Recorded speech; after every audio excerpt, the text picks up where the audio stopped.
going on, man? It's your man Vernon back with Tiger Picks MMA, coming out of MMA Clubhouse, man, where the GOATs are freaking there. Dropping the best picks, man. Dropping some of the best information on upcoming fights. PFL, UFC, Bellator. Man, we got formulas, formulas. I can't even talk. We got formulas that's been proven, tested over and over again. Even going undefeated some weeks. Want to say like 2-3 weeks back. Going undefeated like back-to-back weeks, man. I will be dropping a link in the description of this video and putting a link to our Discord in the description of all my previous videos. Go check us out. It's no charge right now, man. It's no charge. Just literally click the link. Check out the Discord. Maybe you'll find some people that connect with. Just grow as a community. I didn't want to make it seem like I was doing all this by myself. While I am using my insight, I am there's somebody on the Discord that share their notes, and I do my film study. I see what I agree with, and I keep it rocking. If you get what I'm saying. But anyways, we are coming back with the main card for UFC 289, NUNES versus ALDANA. Man, we had to update the little I don't even know what to call it at this point. Babe, what would you call this thing right here? I don't even know, right? We had to update it because it had the same thing from last week, UFC Fight Night. Anyways, we're going to get it cracking, man. We got so many fights coming up because we are going to make a PFL video as well. Just a quick video, nothing too crazy, just letting y'all know my selections for the PFL. But like I said, starting off with the first fight of the main card, cracking open the main card is Marc-André Barriault. He's facing Eric Andres, and Marc-André Barriault is going to be the favorite at -140. Eric Andres is the underdog at +115. The lines I could kind of agree with. You got Marc-André Barriault, who's 15-6 in his pro MMA career. He's 4-5 in the UFC, so not too good. He's just like right there below bad, right there above bad, right there below like great. He's just dead in the middle, right? He is a veteran at this game, don't get it wrong. With 21 fights in his career. He's 33 years old, 6'1", with a 74-inch reach, and he's fighting like I said, Eric Andres, who's 15-7 in his pro career. He's 7-7 in his UFC career. So a little bit better than Mark, but you see, it's not that much better. Mark is 4-5. He's 7-7. He's older. Eric Andres is going to be the older fighter. He's 36 years old. He's going to be the same height, 6'1", with a 75-inch reach. So he's going to have a 1-inch reach advantage. Marc-André Barriault, he throws a nice front kick. He will throw in combinations a lot to keep busy and to keep the opponents frustrated. He's usually waiting to counter more times than none. More times than often, he throws a nice check left hook. He's usually waiting to counter. He has a decent jab. He throws a nice body kick. He has good... And see, this is how you know it's not like, my... it's my wording, but somebody else's information, because I am having to stumble a little bit. But he has a good striking output. He has good dirty boxing. He mixes it up very well. The only thing is he does leave openings at times. We've seen when he fought Chitty Bang Bang, I hate saying his last name, but I love this fighter. Chidi Njokuani. I'm sorry, that's gonna mess with me. But we seen him get knocked out versus him. We seen him get submitted versus Fluffy Hernandez versus Jordan Wright. He showed he didn't get submitted versus Jordan Wright, excuse me, but versus Jordan Wright, he showed that he has offensive submissions. And on the other end, Eric Andres, he's, in my opinion, on the, I wouldn't say end of his career, but his last couple of fights hasn't been that. Let me start over. Eric Andres in no means is at the end of his MMA career, but by no means. But his last couple of showings has just been on a decline, in my opinion. When I'm watching him fight, he does have good forward pressure, right? I'm seeing if you're stronger than Eric Andres, you're going to be able to take him down. Fighters like Kyle Dawkins, he showed good takedown. He showed good balance and takedown defense. His cardio looks good through 2 rounds, but definitely in the third, that's where I'm looking like. Honestly, he looks like he's a good 5 punches from being out of there. He just doesn't look good in the third round. And honestly, I think it's because he put so much pressure in the first and second rounds.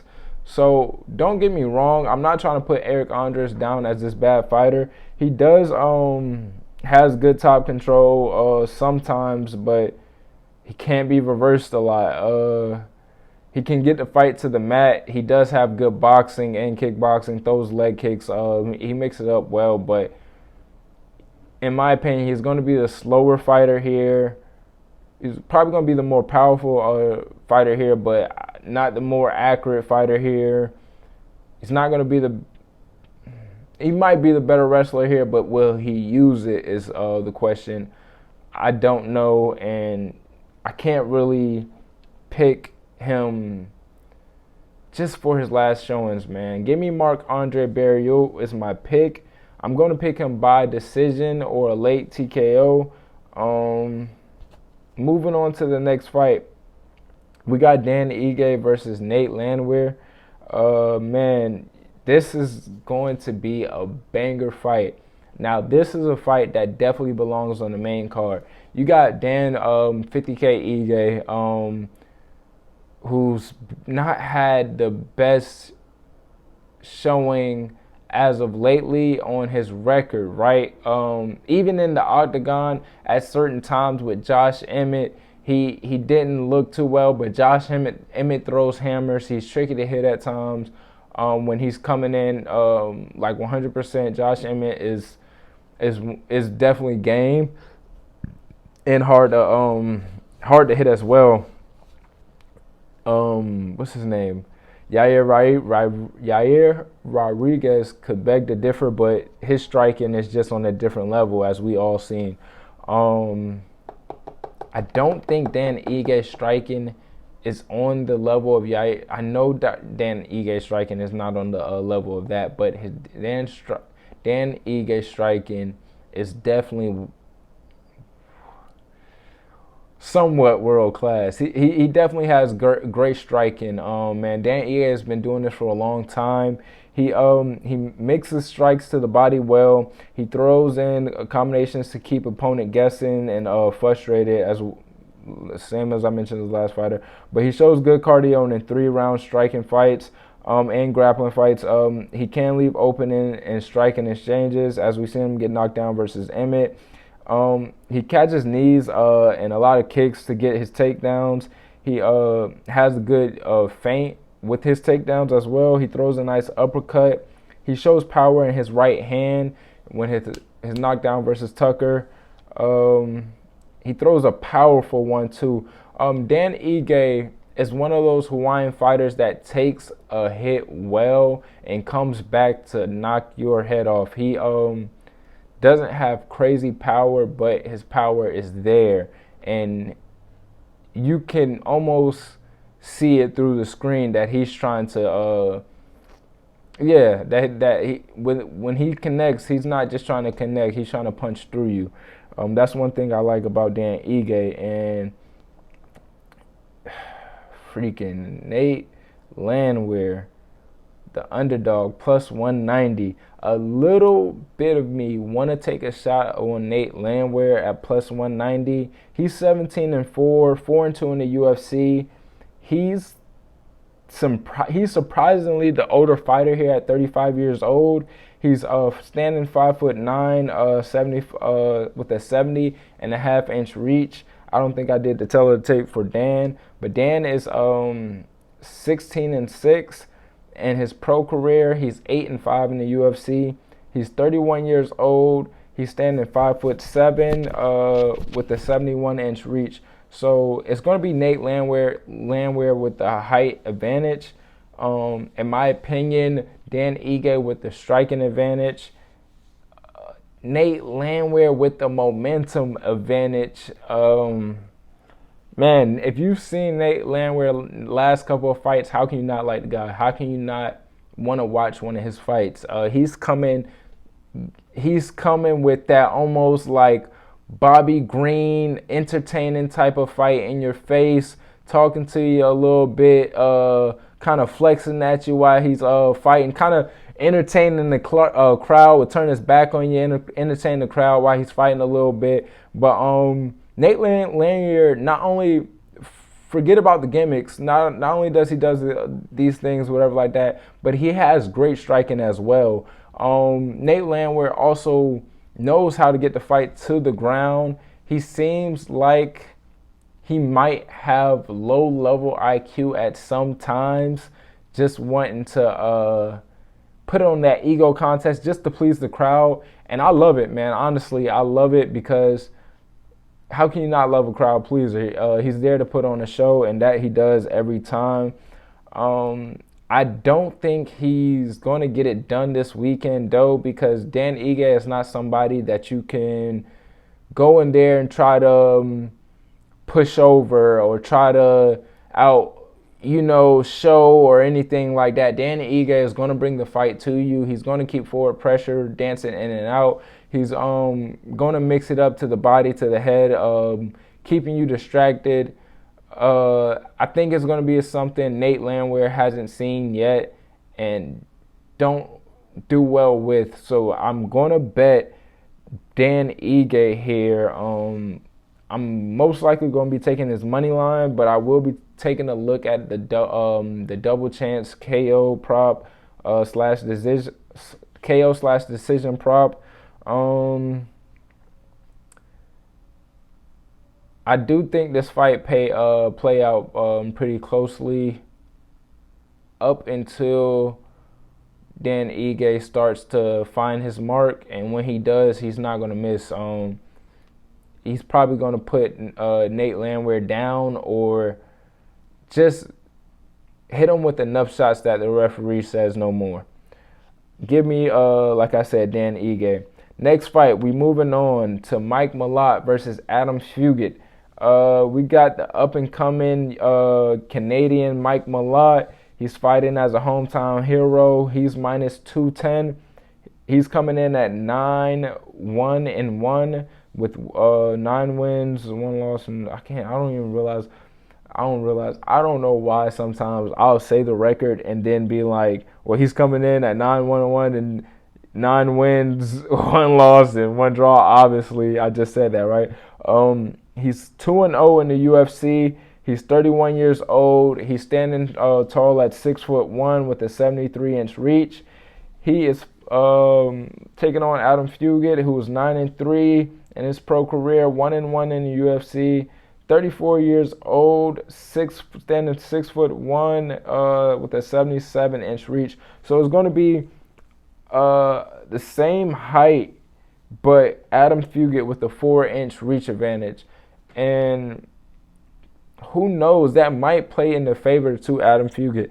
When I go back and watch Adam Fugit, he's a all around fighter who's pretty tough, not easy to put away. He's gonna be in your face a little bit. He has some stand up, he has some grappling. He's pretty gritty a little bit, but not too scary. He's not gonna be knocking Mike Malott out this weekend. Could be making me eat my words, but I doubt it. Mike Malott is somebody I feel like the UFC is putting in a spot to win here. He's fighting at home. He's fighting on the main card. A young fighter, 2-0 in the UFC already. He has good striking. He's good on the ground. He'll do the thing where I don't even like to. So many people say backpack now because of Aljamain Sterling, but he will be able to latch onto your back and stay there for the whole round and beat you up, just punch you in the face with control time, threatening submissions here and there. And I do like Mike Malott a lot in this fight. I'm trying to see prop-wise, how would I play him? I don't have the odds laid out in front of me right now. I'm just going to say Mike Malott money line. It should be enough. He's minus 210 right now. Play it smart. He could be a parlay prop. He could be a prop to play this weekend as a parlay piece. There we go. Get your words together, Vernon. It's not that hard. Man, oh man. And then we got Do Bronx, Charles Oliveira versus Beneil Dariush. The long-awaited freaking fight that people been waiting for since Charles been champion, right? Beneil's been dealing with some injuries. He's been, Charles will have a fight when he'll have a fight, and the timing has just been bad between these two. I do think if Charles would have caught, if this fight would have happened, before I get to that, all over the place again. Before I get to that, coming in at plus 105, Charles Oliveira is 33-9 in his pro career. He's 21-9 in his UFC career. He's 33 years old, standing tall at 5'10", with a 74-inch reach. Beneil Dariush is minus 130. He is the favorite. Coming in at 22-4-1. He's 16-4. He's 16-4-1 in the UFC. He's 34 years old, a little bit older. Not a little bit older, just a year older. He's standing tall at 5'10", same height, with a 72-inch reach. He has a 2-inch. Charles Oliveira has a 2-inch reach advantage. As I was saying, Charles Oliveira, man. If this fight was made when you were on your, not even come up, but when you were on your title reign, right?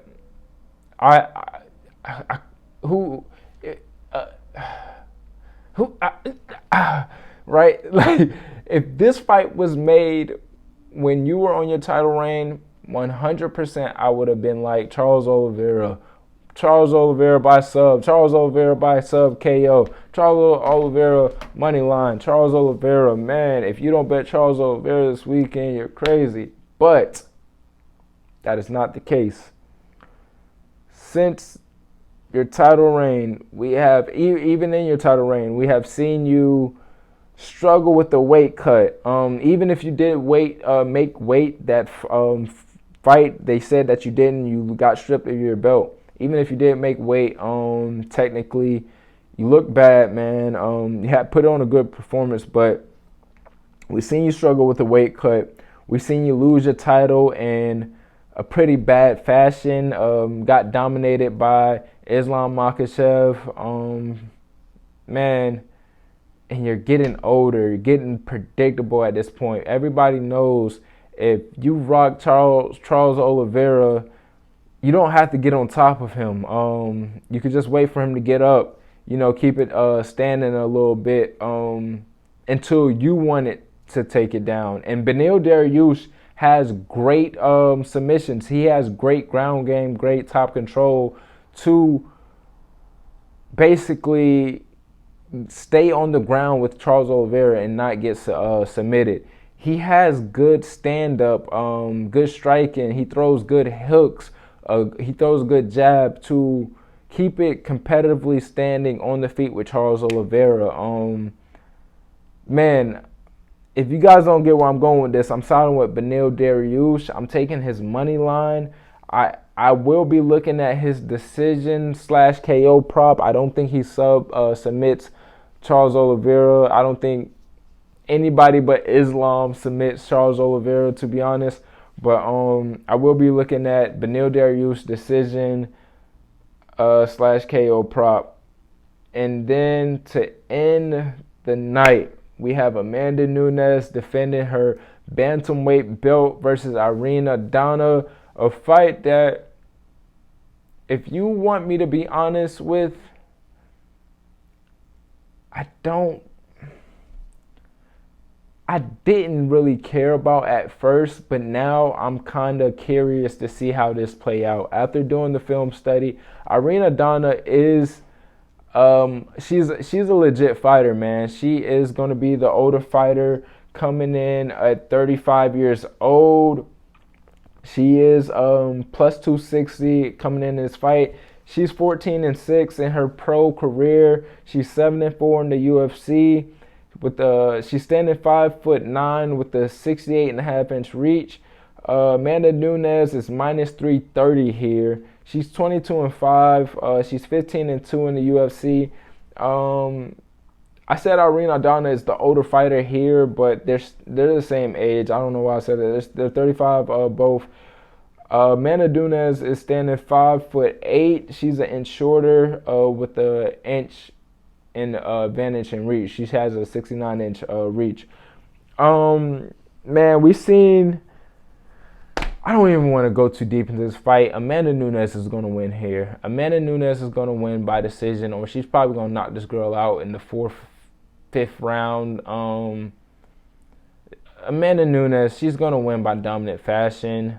I would say the minus 330 is worth playing. It's not outrageous line for Amanda Nunes. We have seen Amanda Nunes at minus 1100 before, minus 500 before.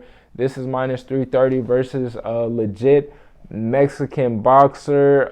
And Mexican fighters do have momentum right now, but Amanda Nunes is the GOAT. I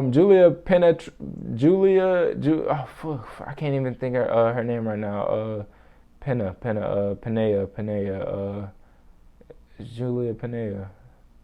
Juliana Pena. This how freaking, fried my brain is right now from doing all this film study. Pineda. You guys know who I'm talking about too, but I'm trying to make sure I have the name right in my head. But anyways, she tried to prove it wrong. Pineda, we're just gonna say Pineda. Pineda tried to prove it wrong. She tried to say she wasn't the GOAT. Nunes came back, took the belt back in dominant fashion. I think she's gonna hold on to the belt until she retires, until we see freaking She-Hulk comes into the MMA. And Amanda Nunes is that legit of a fighter. She's a champion, and she will be the champion this Saturday after the card is over with. I'm going to take Nunes. I will be playing her as a bet. I will be playing her money line. I just don't think she's going to I don't think Irene Aldana is going to match her on the feet, even though she's pretty much a boxer when it comes to this, kickboxer, boxer with some good jiu-jitsu. I don't think she's going to be able to match on the feet. I do think Nunes gets it to the ground and avoids submissions, beats her up on the ground. Could be a TKO on the ground, 3rd, 4th round. I don't think this goes to decision. but who knows? It's women's MMA, and yeah, hey man, I'm loving my picks for this weekend. If you guys are, drop down in the comment section some fire emojis. Hey man, like the video, subscribe, share it to anybody that you know that's involved in combat, that likes to watch combat. Freak, if they like watching WWE and you think you can pull them over to the MMA side, share this video with them. I will be dropping the link to the Discord in the description. I will be dropping the link to my Twitter in the description. I will be dropping the link to my Instagram in the description. And man, we out.